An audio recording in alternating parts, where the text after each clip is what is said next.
Hi friends, ఎలా ఉన్నారు? ఈరోజు నేను మీకు చెప్పే స్టోరీ ఏంటంటే పాలేరుతో పార్ట్ 2. స్టోరీ చాలా ఇంట్రెస్ట్గా ఉంటుంది. చివరి వరకు చూడండి.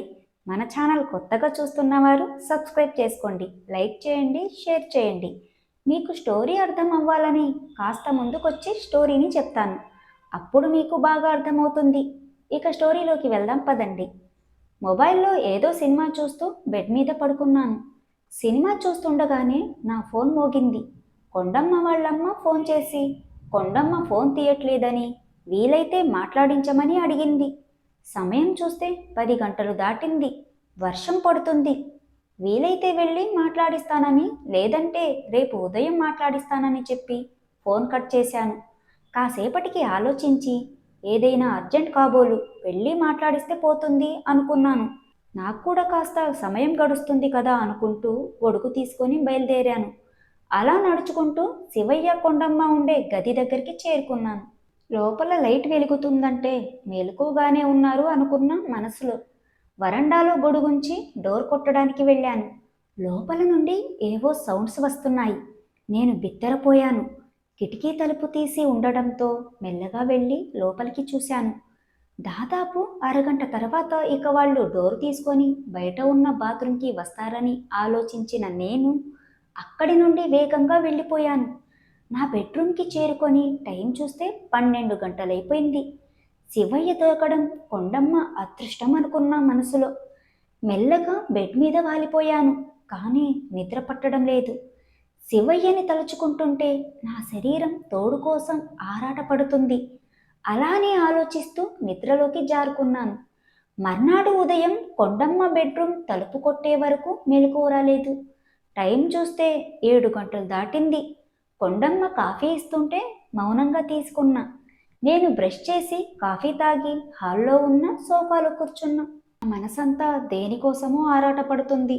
రోజు చలాకీగా మాట్లాడుతూ సరదాగా ఉండే నేను మౌనంగా గంభీరంగా ఉండటం గమనించిన కొండమ్మ నా దగ్గరికి వచ్చింది.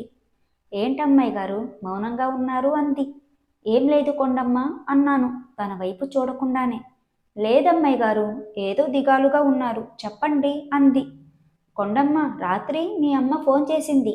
నువ్వు ఫోన్ తీయట్లేదని, ఒకసారి మాట్లాడించమంది. ఫోన్ చేసి మాట్లాడు అన్నాను. హా, ఉదయాన్నే మాట్లాడానమ్మాయి గారు అంటూ నాకు కాస్త దగ్గరగా వచ్చిన కొండమ్మ, అమ్మాయి గారు, రాత్రి మీరు మా గది దగ్గరికి వచ్చారు కదా అంది. నేను బిత్తరపోయి కొండమ్మ వైపు చూస్తూ లేదు, రాలేదు అన్నాను. మీ గొడుగు మా వరండాలోనే వదిలేశారమ్మాయి గారు అంది.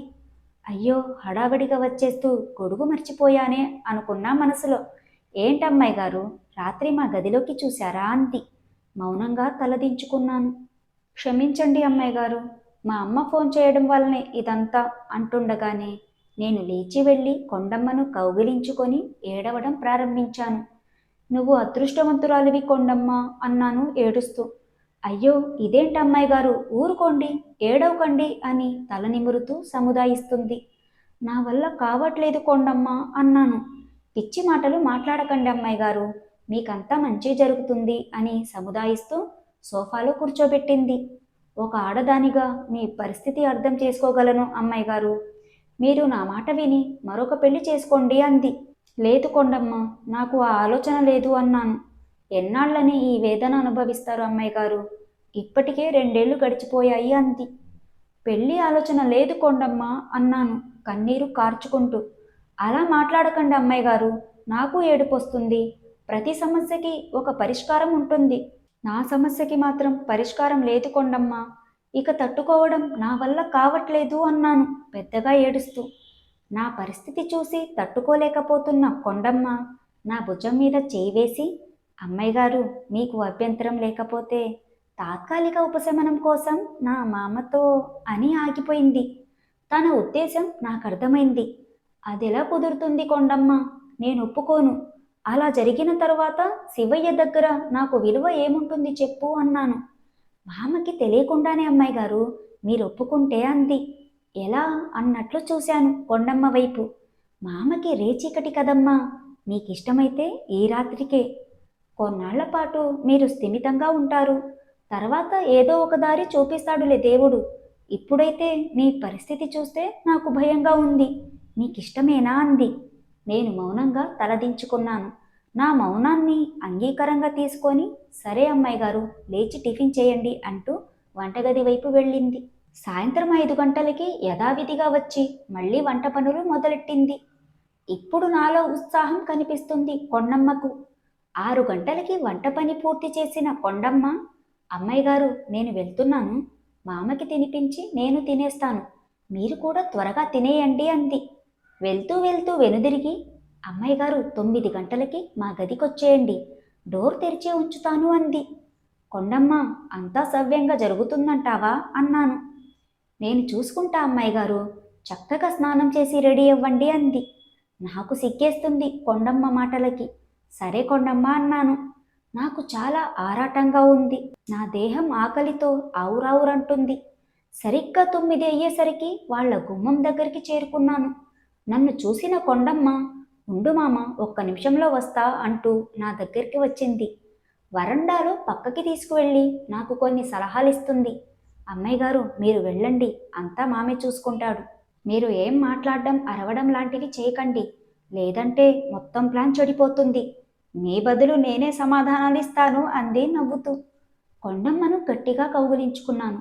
నాకు భయమేస్తుంది కొండమ్మ అన్నాను.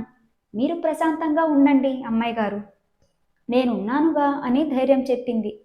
నేను లోపలికి వెళ్ళగానే తను వెనకే వచ్చి డోర్ కిటికీలు వేసేసింది. నేను మెల్లగా వెళ్ళి కాస్త ఎడంగా శివయ్య పక్కనే పడుకున్నాను. దగ్గరికి జరగమని సైగ చేసిన కొండమ్మ నా తలకు దగ్గరలో కూర్చుంది. మామా అంది కొండమ్మ. వచ్చావా కొండమ్మ అంటూ కుడివైపున పడుకున్న నన్ను తన వైపు తిప్పుకున్నాడు. శివయ్య ఏం చేసినా మౌనమే సమాధానమైంది నాకు. కాసేపటికి నాకు పట్టరాని సంతోషం వేసింది. నేను చెంగున లేచి బాత్రూంకి వెళ్ళిపోయాను. నేను బాత్రూంలో నుండి బయటికి వచ్చేసరికి కొండమ్మ వరండాలో టవల్తో నిల్చొని ఉంది. కొండమ్మను గట్టిగా హక్ చేసుకొని ఏడుస్తూ, నీ రుణం ఎలా తీర్చుకోవాలి కొండమ్మ అన్నాను. ఊరుకోండమ్మాయి గారు, మీరు ఆనందంగా ఉండడమే మాకు కావాల్సింది అంటూ వీపు నిమిరింది. కాసేపు అలాగే కౌగిలించుకొని విడిపోయాం. అమ్మాయి గారు కాసేపు రెస్ట్ తీసుకొని మరలా రండి అంది కొండమ్మ. వామ్మో కొండమ్మ, ఈ చాప మీద నా వల్ల కాదు అన్నాను. చాప మీద కాకుండా ఏదైనా ప్లాన్ చేస్తాలే, వెళ్ళి రెస్ట్ తీసుకొని కావాలనిపిస్తే వచ్చేయండి అమ్మాయి గారు, తలుపు తీసే ఉంటుంది అంది. సరేనంటూ వెళ్ళిన నేను ఆలోచించసాగాను. చాప మీద కాకుండా అంటే కొండమ్మ ఏం ప్లాన్ చేస్తుందబ్బా అని రకరకాలుగా ఆలోచిస్తూ నిద్రలోకి జారుకున్నాను. అలా నిద్రలోకి జారుకున్న నేను నా ఫోన్ రింగ్ అవ్వడంతో కంగారుగా లేచి చూశాను. కొండమ్మ ఫోన్ చేసిందేమిటి అనుకుంటూ టైం చూశాను. తెల్లవారుజాము 3 గంటలైంది. హలో కొండమ్మ చెప్పు అన్నాను. రండమ్మాయి గారు అంది. కాస్త ఒళ్ళు నొప్పులు అనిపిస్తున్నాయి, కానీ మనసుకి మాత్రం కావాలనిపిస్తుంది. వస్తున్నా కొండమ్మ అంటూ 5 నిమిషాల్లో రెడీ అయి వెళ్ళాను. గుమ్మంలో నన్ను చూసిన కొండమ్మ, ఒక్క నిమిషం ఆగు మామ అంటూ లేచి వరండాలోకి వచ్చింది. ఆ తర్వాత ఏం జరిగిందో తర్వాత పాటలో చెప్పుకుందాం. అంతవరకు సెలవు. బాయ్.